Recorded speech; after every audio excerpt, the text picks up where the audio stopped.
biblical days, there were about 40 places where you could cross over the Jordan River from Moab, Ammon, Gilead into Israel and back. In our time, we have only 3 places to do that. So we were zigzagging. Up north on the Israeli side, down south on the Jordanian side, and all along the way we were looking for places to stop and pour some of the Balm of Gilead that we have purchased at the lowest place on earth, around the Dead Sea, and to mingle it with salt, with tears, and to pray into the healing of that wounded rift. It's really exciting to be here today at Guy's farm because this is the Balm of Gilead. It's just beginning to bloom for the summer months.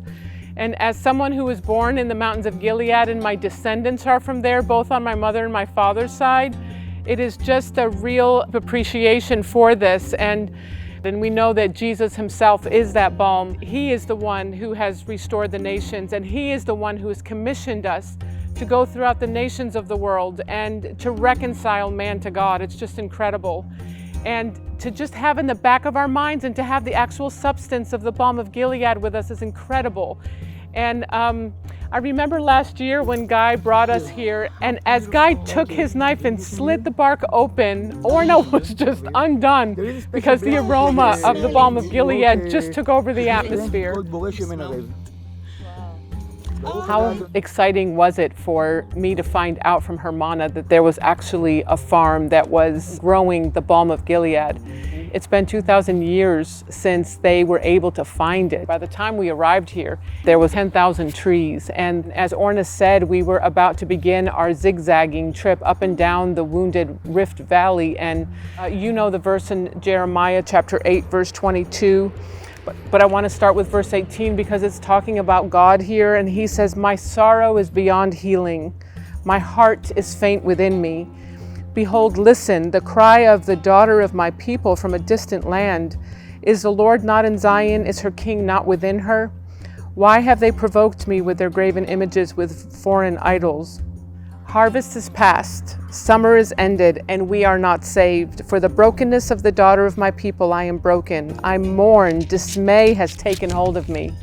Is there no balm in Gilead? Is there no physician there? Why then has not the health of the daughter of my people been restored?"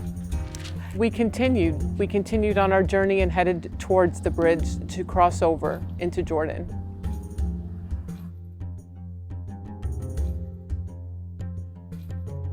On our first day in Jordan, we have arrived at a Dead Sea hotel in one of the hottest days in my life. So I do not remember a lot of what was said, not even by me, which is why I'm going to read from my notes and have Briskila respond to it when you can refresh my memory. At a certain point, Rania asked me, is Israel really afraid to approach God directly? And I think it's because I shared about Naomi not being able to go to the Redeemer in the story. In a way, she didn't need Ruth to do that. The Torah makes a provision for her because she could go to the elders in the gate and appeal for her case. Also, she knew Boaz. She knew he was a kinsman redeemer. She did not do that. And so Rania asked, why are you not going as a nation directly to the Redeemer? Do you really need Ruth to do that? Because that's what I explained. And my answer was, let's listen to the story of the book of Ruth. She always refers to God as the one who had bereaved her and taken from her. This is the kind of relationship we as a nation have with God. At this point in the story, she is not a Naomi yet. She is still a Mara, meaning bitter, provocative, rebellious. Ruth accompanies her with a lot of patience, and there is something in the way, in her relationship with Boaz, that softens something in Naomi's heart. And we as a nation watch the relationship, the truth, all over the world have with the Redeemer. Wow. They tell us he is the Jewish Redeemer. It's very hard for us to perceive it, but we watch it. Wow. And eventually it softens our hearts. And for me to realize there are Arab Ruth who worship my Jewish Messiah. I think there was something about Ruth that taught us we can trust men. We can trust men in authority, and we can trust who they say is their Redeemer. But we still needed to go through something. So do you remember what you asked me at that point? I do. I asked you if you were willing at this point to cross into the unknown, to go from what was familiar to you into something that no one knew what it would be. Because I remember telling you that I tried. I tried, and what I find there is a lot of loneliness, which is a very familiar feeling, yet very uncomfortable. It has been my personal companion for many years, and God had touched it up to a certain point, but now that you're asking me to cross into the unknown, it surfaces again. And I could tell that this unknown to me will be known to you, all of you there. Even when you're talking about this and you didn't know what it would be like to cross into the unknown and the loneliness that you would have to experience, or thought that you would have to experience. Worse. Yes. Yeah. The truth and the compassion that began to come out of Gigi was just so amazing towards you. I was so trying to be inside myself and to connect. That was the struggle, and to even give names to what I'm feeling or going through. But I do remember hearing a soft, tender cry, a quiet one. Because I think we realized at that point, because we were looking at you with such love and such anticipation, all we wanted to do was to surround you. And all of a sudden, it was like China carried the ingredient to allow you to see that in the place of your woundedness, in the place of the dryness, that someone was coming to begin to allow the rains of tears to just come and cleanse. And we said to her at that point, China, you are welcome here. You're welcome into Israel and into Jordan, and we need you here to, with your tears of your travail, to cause the waters to break. Yeah. And you had said something about that. You talked so profoundly about the wound for days before, for a few weeks before that. And this was the point where you said to us, I don't cry. I think I explained that the source of tears for the Jewish nation has dried completely. Yes. And it's not like we don't cry. We cry as a nation. We cry about a lot because we have so many losses and suffering. But it's the cry of a bereaved widow. It's not the cry that Zechariah speaks of in chapter 12, where we will weep when we will realize who is the Messiah.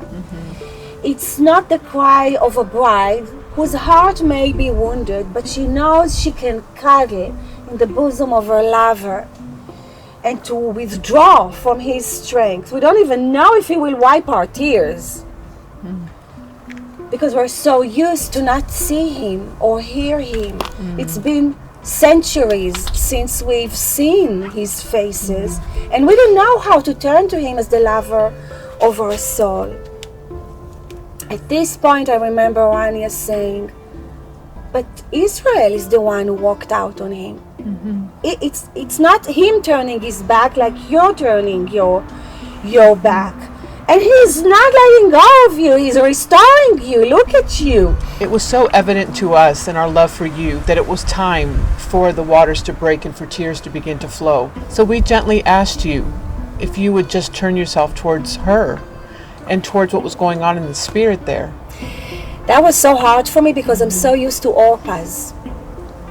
And orpa means a neck. So used to people who love us and they go a certain way with us. Yes. But then, for whatever reasons, they turn the back.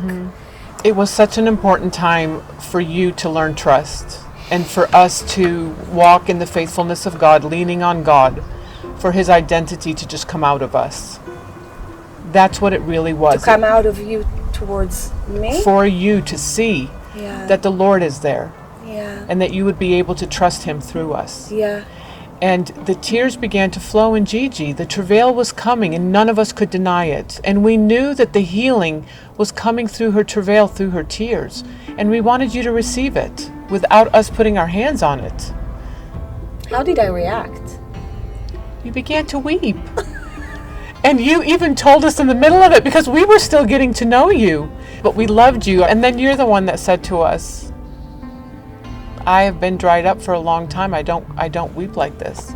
So it was the love of God coming over you.